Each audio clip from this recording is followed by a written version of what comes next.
The purpose of this record is to show you how to use your imagination to achieve your every desire. Most men are totally unaware of the creative power of imagination and invariably bow before the dictates of facts and accept life on the basis of the world without. But when you discover this creative power within yourself, you will boldly assert the supremacy of imagination and put all things in subjection to it.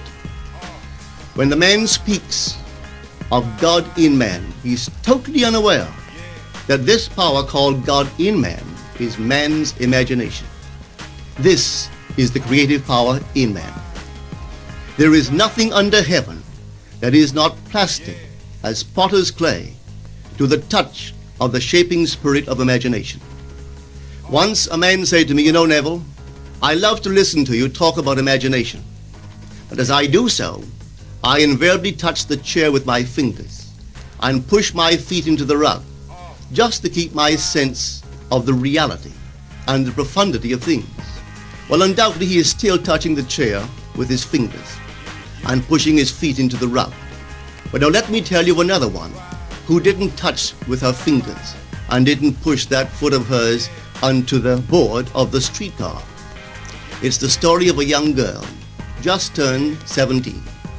It was Christmas Eve, and she is sad of heart. For that year, she had lost her father in an accident, and she's returning home to what seemed to be an empty house. She was untrained to do anything, so got herself a job as a waitress. This night is quite late, Christmas Eve. It's raining. The car is full of laughing boys and girls home for their Christmas vacation, and she couldn't conceal the tears. Luckily for her, as I said, it was raining, so she stuck her face into the heavens to mingle her tears with the rain. And then, holding the rail of the streetcar, this is what she did. She said, "This is not rain, but this is spray from the ocean. And this is not the salt of tears that I taste, but this is the salt of the sea in the wind. And this is not San Diego. This is a ship, and I'm coming into the Bay of Samoa." And there she felt the reality of all that she had imagined. Then came the end of the journey, and all are out. 10 days later, this girl received a letter from a firm in Chicago saying that her aunt, several years before, when she sailed for Europe, deposited with them $3,000 with instructions that if she did not return to America, this money should be paid to her niece. They had just received information of the aunt's death and were now acting upon her instructions. 1 month later, this girl sailed for Samoa. As she came into the bay, it was late that night, and there was salt of the sea in the wind. It wasn't raining, but there was spray in the air, and she actually felt what she felt 1 month before, only this time she had realized her objective. Now this whole record is technique. I want to show you today how to put your wonderful imagination right into the feeling of your wish fulfilled, and let it remain there and fall asleep in that state. And I promise you from my own experience, you will realize the state in which you sleep if you could actually feel yourself right into the situation of your fulfilled desire and continue therein until you fall asleep. As you feel yourself right into it, remain in it until you give it all the tones of reality, until you give it all the sensory vividness of reality. As you do it, in that state, quietly fall into sleep. And in a way you will never know, you could never consciously devise the means that will be employed, you will find yourself moving across a series of events leading you towards the objective realization of this state. Now here is a practical technique.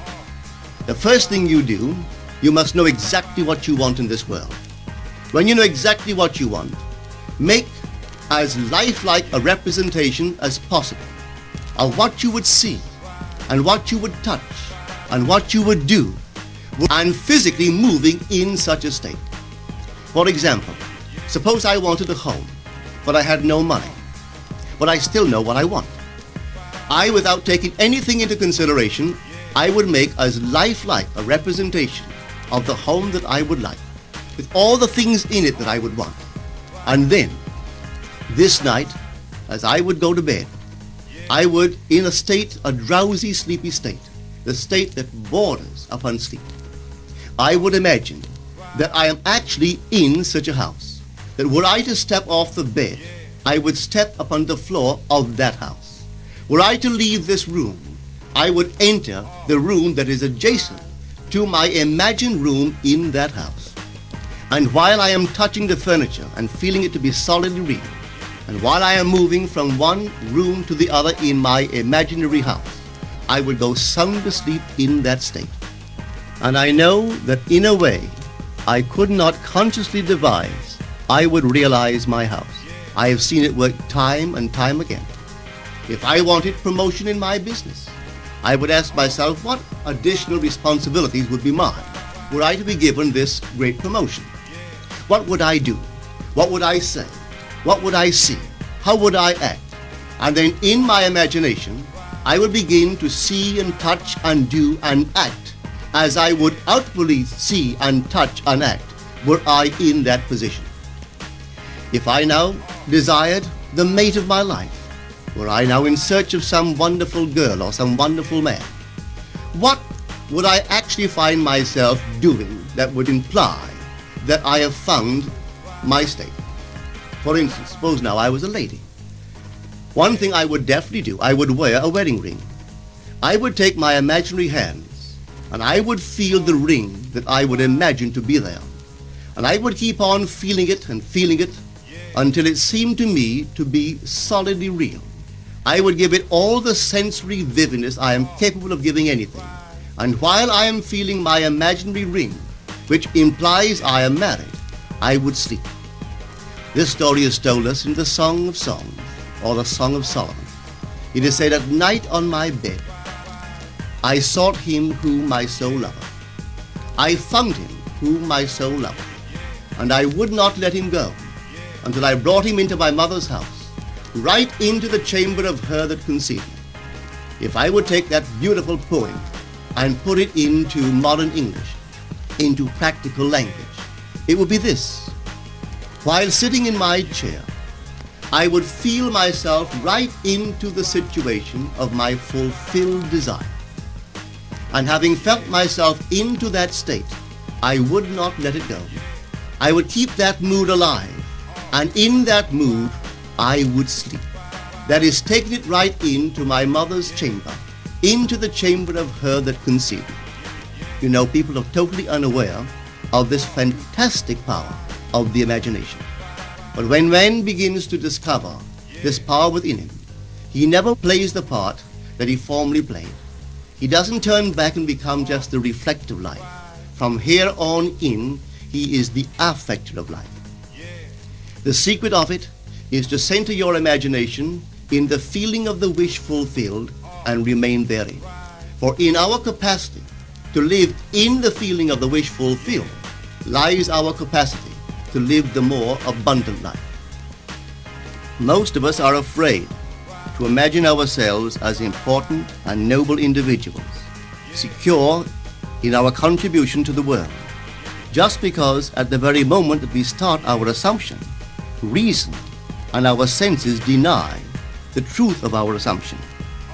We seem to be in the grip of an unconscious urge, which makes us cling desperately to the world of familiar things and resist all that threatens to tear us away from our familiar and seemingly safe moorings. But I appeal to you to try it. If you try it, you will discover this great wisdom of the ancients, for they told it to us in their own strange, wonderful, symbolical form. But unfortunately, you and I misinterpreted their story and took it for history when they intended it as instruction to simply achieve our every objective. You see, imagination puts us inwardly in touch with a world of states. These states are existent, they are present now, but they are mere possibilities while we think of them. But they become overpoweringly real when we think from them and dwell in them. You know, there's a wide difference between thinking of what you want in this world and thinking from what you want. Let me tell you, when I first heard of the strange and wonderful power of the imagination, it was in 1933 in New York City. An old friend of mine taught it to me. He turned to the 14th of John, and this is what he read. In my Father's house are many mansions. If it were not so, I would have told you. I go to prepare a place for you. And if I go and prepare a place for you, I will come again and receive you unto myself, that where I am, there ye may be also. He explained to me that this central character of the Gospels was human imagination. That mansion was not a place in some heavenly house, but simply my desire.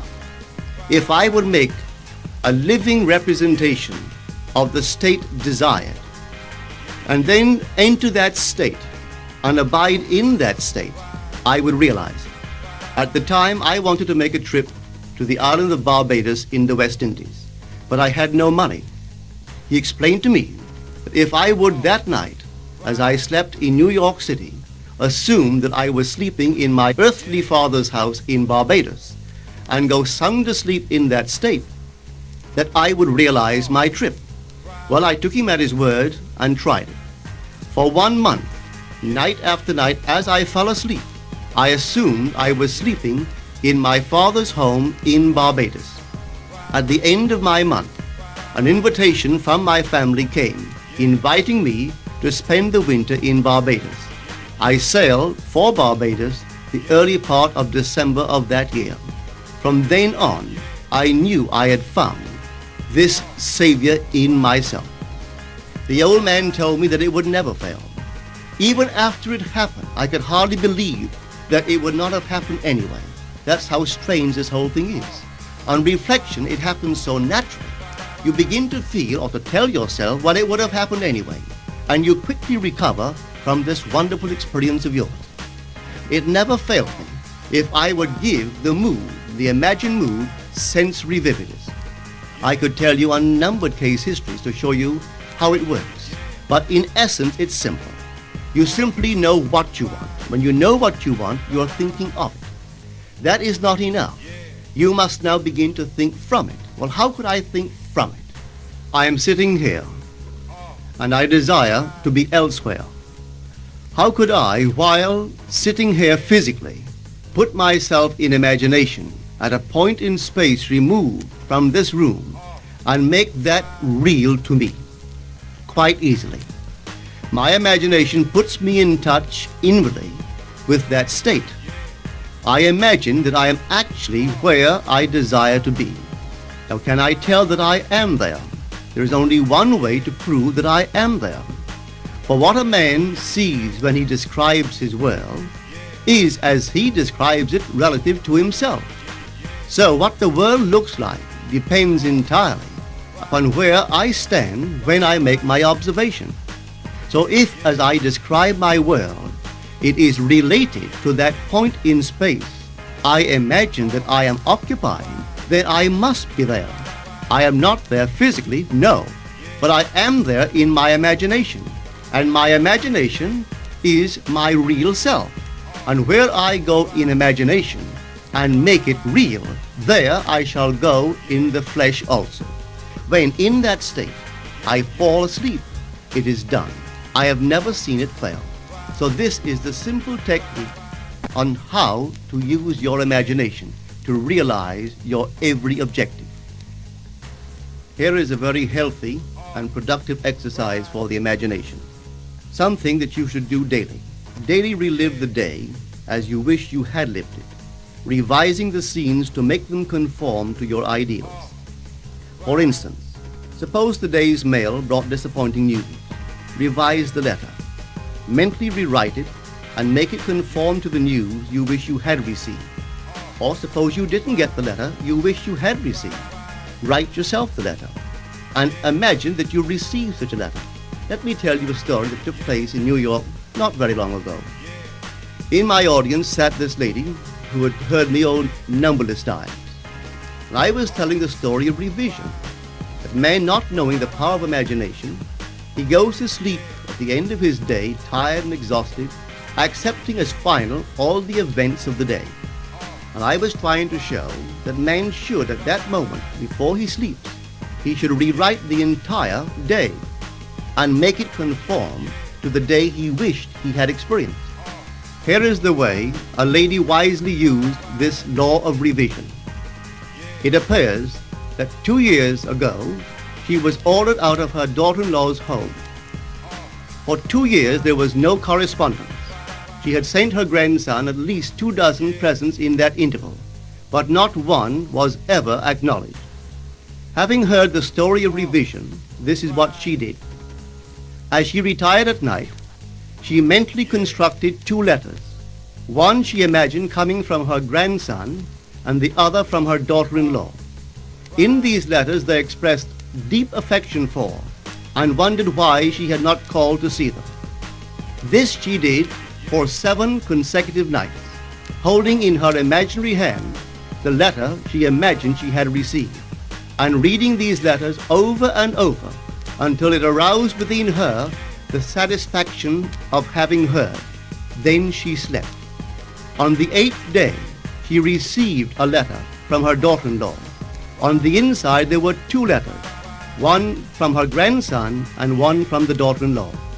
They practically duplicated the imaginary letters that this grandmother had written to herself 8 days before. This art of revision can be used in any department of your life. Take the matter of health. Suppose you were ill. Bring before your mind's eye the image of a friend.